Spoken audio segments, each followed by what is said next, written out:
भारत माता की जय। नमस्कार, मेरा नाम रेवा है।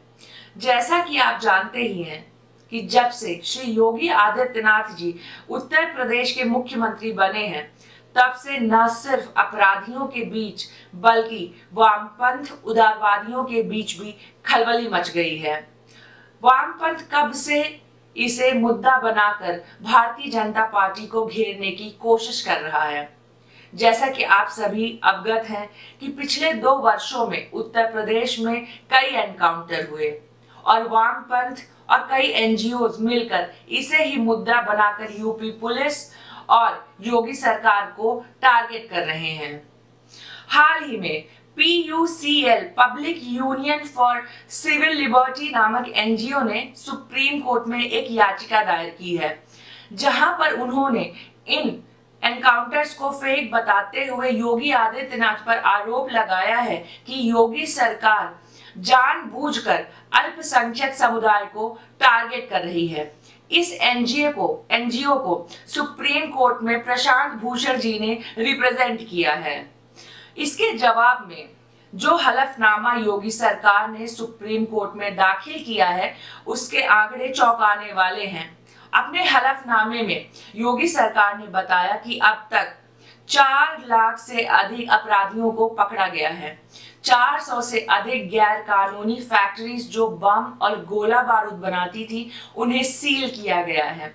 30,000 से अधिक हथियार, बम, गोला बारूद खतरनाक अपराधियों से जब्त किए गए हैं और एनकाउंटर में मारे गए 48 लोगों में से मात्र 18 लोग ही अल्पसंख्यक समुदाय से हैं और बाकी 30 लोग बहुसंख्यक समुदाय से हैं।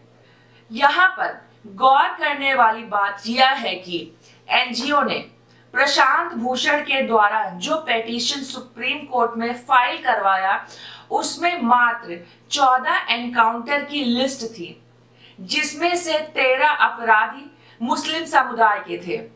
एनजीओ ने प्रशांत भूषण जी ने जानबूझकर ऐसी लिस्ट सुप्रीम कोर्ट में सबमिट की जिसमें सारे के सारे अपराधी मुस्लिम समुदाय के थे। एनजीओ ने अपने पिटीशन में इन्हें अपराधी नहीं, पीड़ित दिखाने की कोशिश की। एनजीओ ने और प्रशांत भूषण ने पुलिस के द्वारा की गई सारी मेहनत को दरकिनार करते हुए इन खूंखार अपराधियों का साथ दिया, मात्र बीजेपी, यूपी सरकार और यूपी पुलिस को बदनाम करने की मंशा से।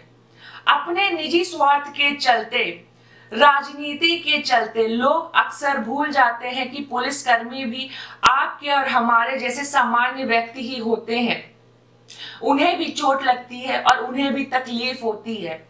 इस पूरी प्रक्रिया के दौरान उत्तर प्रदेश पुलिस के 4 पुलिसकर्मी शहीद हो गए और 319 से भी ज्यादा पुलिसकर्मी घायल हो गए हैं।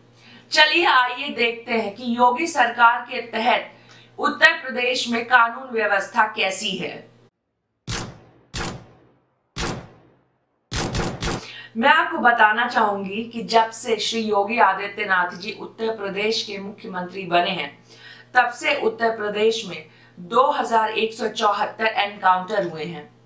3,19,000 से भी ज्यादा अपराधियों को अरेस्ट किया गया है। 409 अपराधी घायल हुए हैं और सबसे बेहतरीन बात, 98,526 अपराधियों ने सरेंडर किया है। यूपी पुलिस ने 3 बड़े खूंखार अपराधियों को एनकाउंटर में मार गिराया, जिसमें पहला नाम था बलराज भट्टी, जिसके ऊपर करीबन 2.5 लाख रुपए का इनाम था। उसके बाद यूपी पुलिस ने श्रवण नामक अपराधी का एनकाउंटर किया, जिसके ऊपर 1 लाख रुपए का इनाम था। और तीसरे नंबर पे आते हैं बग्गा सिंह, जिसके ऊपर भी 1 लाख रुपए का इनाम था। ये तीनों एनकाउंटर्स में मारे जा चुके हैं। यूपी पुलिस के द्वारा किए गए एनकाउंटर्स यूपी पुलिस की सबसे बड़ी उपलब्धि है। यूपी पुलिस के द्वारा किए जा रहे एनकाउंटर्स को देखते हुए सभी अपराधी दहशत में हैं और वह खुद ब खुद यूपी पुलिस के सामने सरेंडर करने को तैयार है। यूपी पुलिस के एनकाउंटर में मारे जाने या फिर घायल होने के डर से सभी अपराधी सरेंडर करने के लिए कतार में खड़े हैं। इसी में से एक अपराधी का नाम है दीपक, जिसने मुजफ्फरनगर पुलिस स्टेशन में एसपी के सामने सरेंडर किया। यह उन 4 अपराधियों में से एक था जिन्होंने शामली के बैंक में 1,67,000 की चोरी की और फरार हो गए। 3 अपराधी मुंबई पुलिस के द्वारा एनकाउंटर में घायल हो गए और अभी वो अरेस्ट थे। उनकी हालत को देखते हुए दीपक ने यूपी पुलिस के सामने सरेंडर कर दिया। इसी तरह 2 भाई जिनका नाम सलीम और इरशाद था, उन्होंने एसपी के सामने सरेंडर किया और लिखित में दिया कि वह अब कभी भी किसी भी प्रकार का अपराध नहीं करेंगे। जेल से निकलकर दोनों भाइयों ने अपने गले में तख्ती लटकाकर पूरे मेन मार्केट पे घूमा और कहा कि वह कभी भी किसी भी प्रकार का अपराध नहीं करेंगे, सुख शांति से जीवन व्यतीत करेंगे और मेहनत की कमाई से पेट पालेंगे। ऐसे ही 2 और भाइयों ने कैराना के एसपी को सरेंडर किया और शपथ पत्र दिया कि वह कभी भी किसी भी प्रकार का कोई अपराध नहीं करेंगे। ऐसे कई अपराधियों ने एसपी के सामने सरेंडर किया और लिखित में वचन दिया कि वह कभी भी गलत रास्ते में नहीं चलेंगे और मेहनत की कमाई से अपना गुजर बसर करेंगे। खैर, लेफ्टिस्ट उदारवादी तो चाहते हैं कि जब पुलिस वाले गुंडों को पकड़ने जाएं और गुंडे पुलिस वालों पर गोली बरसाएं तो पुलिस वाले पलटकर उन पर फूल और गुलदस्ता खींचकर फेंके और ध्यान रखें कि उस फूल और गुलदस्ते में एक भी कांटा न हो। और इस पर क्या कहा जा सकता है? जय हो महामानवतावाद की। अंत में मैं आपसे सिर्फ एक ही सवाल करना चाहूंगी कि क्या सुप्रीम कोर्ट के पास इतने अधिकार है कि वह सरकार के द्वारा उठाए जा रहे हर कदम पर सवाल खड़ा कर सके, खास करके तब जब सरकार अपराध को खत्म करने के लिए कुछ कड़े कदम उठा रही है।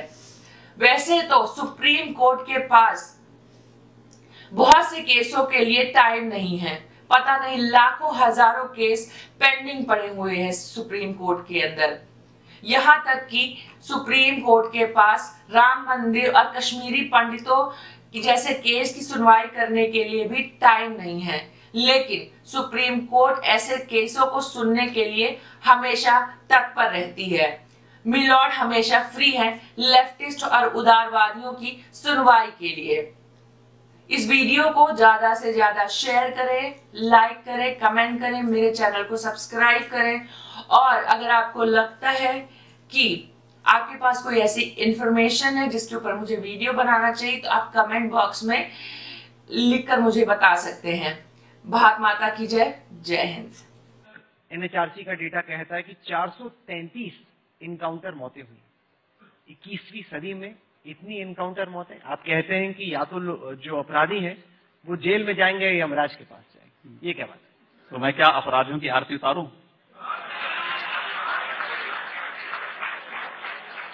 मुझे